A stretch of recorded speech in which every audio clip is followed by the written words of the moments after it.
Welcome back to the channel. It's been a long time since I made a video. A lot has happened since the last time I made a video.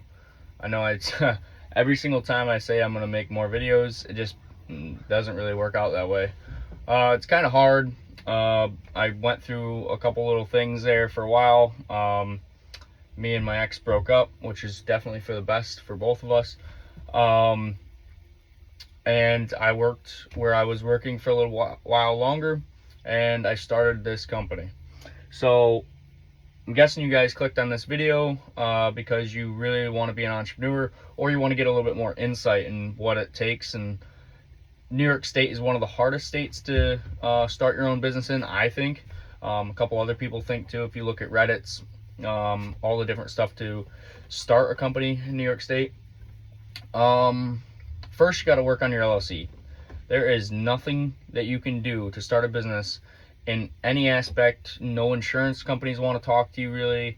Well, they'll give you quotes and stuff. I mean, you can start an insurance policy, but if you don't have your LLC and you're not, in business, there's no point in making a insurance policy if your business requires insurance. So my process and how I did it is I started with about a year and a half ago getting my LLC. Now, I didn't do it through like some of these side companies. I didn't want to run that route because sometimes there can be problems with that. Yes, it is the cheaper way, and yes, you can do it that way, and it is faster, but it is a lot of things can happen when you do that. A lot of those companies can mess up your paperwork, not file correctly. There's all different types of things. So what I did is I actually went through and did actual lawyers to get my LLC. I got my LLC, my DBA set up, and then I went through the process of doing research and what I wanted to actually technically really do. Well, I knew what I wanted to do before I created my LLC. I wanted a transportation company, and that's what I started. You really gotta watch what you're getting into, especially in certain areas. Like in my area, I have a lot of big cities all throughout New York State, so it's easier to find loads in my state. Some states, there's not as many big cities, or there's more rural areas than there is anything else. So you got to really do your research and where you're living and where you're going to be working out of to get going. So now for me, I knew what I wanted to do. I went towards that plan. I executed. Now, one of your biggest things for any business getting going is going to definitely be equipment and insurance. So like the truck that I'm currently sitting in, that's going to be one of your biggest expenses if you're going to do a trucking company, or if you're going to run trailers. Trailers, the big expense as well. Insurance is a crazy big expense. Not going to get jumping into too many details with that, but being on the younger side of things, being 22, mind you, I have nothing on my driving record. I'm still paying quite a bit more than I would if I was over the age of 25. Now I've went along the route of the way that I can get the cheapest insurance for what I'm doing and still be completely covered. So I've got an ELD system in this truck with a front-facing camera, so that gives me a little bit of discount on my insurance, and you can talk with all that stuff through your insurance and get all that set up. Now, when starting like a trucking company, you're gonna have to go through so many hoops and jump so many boundaries. So you got to get permits. I mean, like I'm intrastate right now, so you got to get your intrastate permits. You got to get your HUP permit. You got to get driving permits.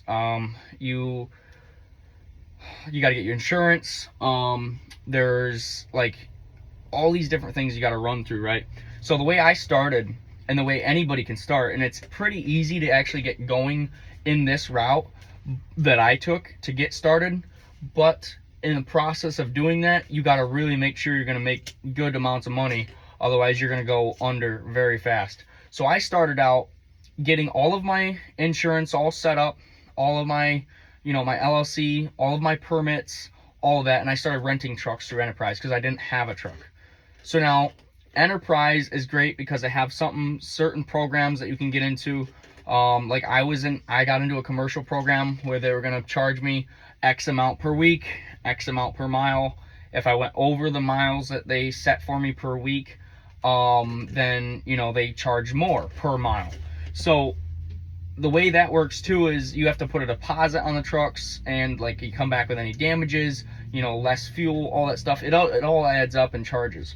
So I started with going through Enterprise. I was paying a good amount per week to keep a truck going, plus fuel, plus DEF, and that is a definite way to start if you know you're gonna make X amount per month, that you're gonna cover your truck, your insurance, your fuel. All of that's got to be like factored in. So I kind of was in a hard spot where when I started, I didn't do everything that I should have done. So I jumped straight into it, and I got into a truck, started running loads, got my name out there, started getting, a load here, a load there, kind of like mix match, getting loads everywhere. So in doing that, I definitely made some mistakes that I wish I could go back on. Some loads that I definitely picked up when I shouldn't have, because a lot of these loads that you're going to get, especially on load boards, you can bid on. Well, not necessarily bid on, but you can work price around a little bit. And if you've got a good word and you know what you're doing and you know what you're talking about and you've done your research, you can get some of these companies to give you a lot better pricing on some of these runs. Some runs are just not worth it, and you just shouldn't take them. Like I messed up a couple times and I took loads I shouldn't have. But now when doing loads or like running Enterprise trucks, as long as you can cover your expenses and you're going to make X amount more than that, by all means do it, because that is the easiest way to go. You have a truck that you don't have to put any maintenance into, because of the fact that they have maintenance plans. They have all their insurances. That you get into an Enterprise truck, you drive, it breaks down, it's not on you, as long as it wasn't caused by you. As in, like, if you didn't put DEF in the truck and the truck shut off because of safety emissions for DEF and all that other stuff, then you're in trouble. But now if the truck just randomly breaks down on you, like I had a truck break down on me, it's nothing. It's not your fault. You can just get into a new truck and keep on trucking. So that's one great aspect, but there's a lot of money to be lost in Enterprise rentals. So like for me, I did that for a couple weeks, and then I figured out a way to get my own truck, which I have now. And this truck definitely is a lot cheaper to run. It's a lot cheaper on insurance because it's older. It's a lot cheaper for obviously I don't really pay for anything for the truck right now. So well, I do pay for the truck, but not nearly as much as I would if I was running through Enterprise. Now the other thing is that you got to factor in though is maintenance. You're gonna have tires, you're gonna have brakes, oil changes. You got to get your ELD system, which that costs money. You got your HUT permit. That once you own your own truck, you got to have all these permits like onto your truck. Obviously registration, however much you buy the truck for, that's going to come into play. You got taxes, you got all that. So owning to leasing is like good and bad in both ways. For me in my area and the loads that I'm getting and the freight that's around here, leasing was not good. I couldn't do it, so I had to get out of it. So now there is easier ways to do this. You can run pickup truck loads. Believe it or not, the Curry app, you can run pickup truck loads. I know there's one other, like I think Amazon something, you can run pickup truck loads. You can start out doing that stuff. You can get like a small truck or a Sprinter van. Sprinter vans, you can start out doing that as long as there's a market in your area. So now for this truck, you got to find out where your CPM is too, your cost per mile. So like my CPM for this truck exactly, I think is like fuel and maintenance and all that stuff that I've factored so far and what I've already worked on the truck. It's about it's about, I think it's like $1.27 a mile, I think.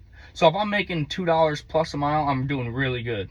If I'm making like $1.60, $1.70 per mile, I'm okay. I'm making a little bit of money here and there.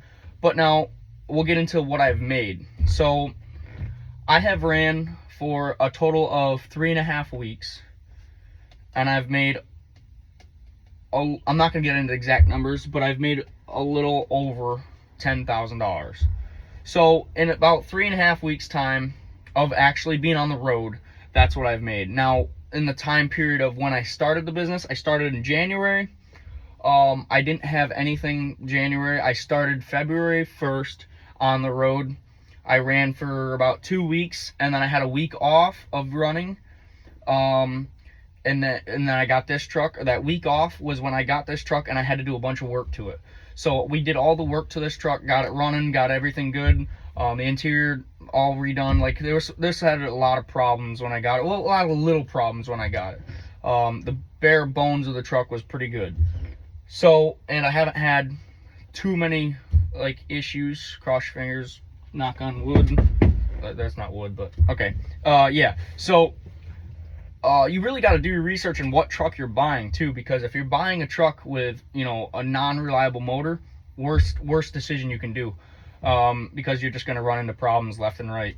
You want to really make sure that the truck that you're getting has a good motor and a good trans, good frame, and all the rest is minor. As long as you got them three things, good frame, good truck, holds air, tires are good, it's probably going to be a good purchase, because you're going to make your money back on it eventually. It's maybe not right off the bat.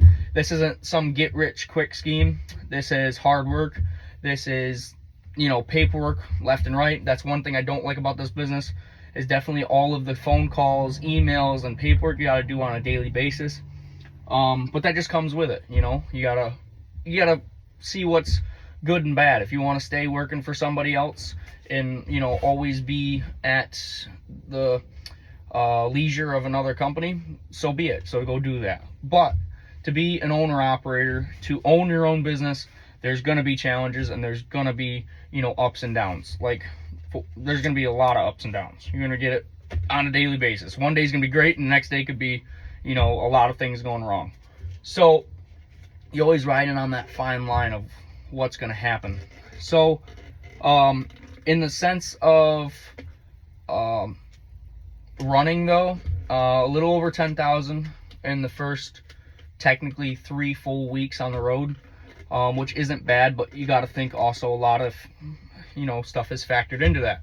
When I was paying for enterprise rentals, a lot of that money went towards enterprise rentals, because they do cost a lot. I think I was at like $1,300 a week, or $1,400 a week to rent one of them trucks.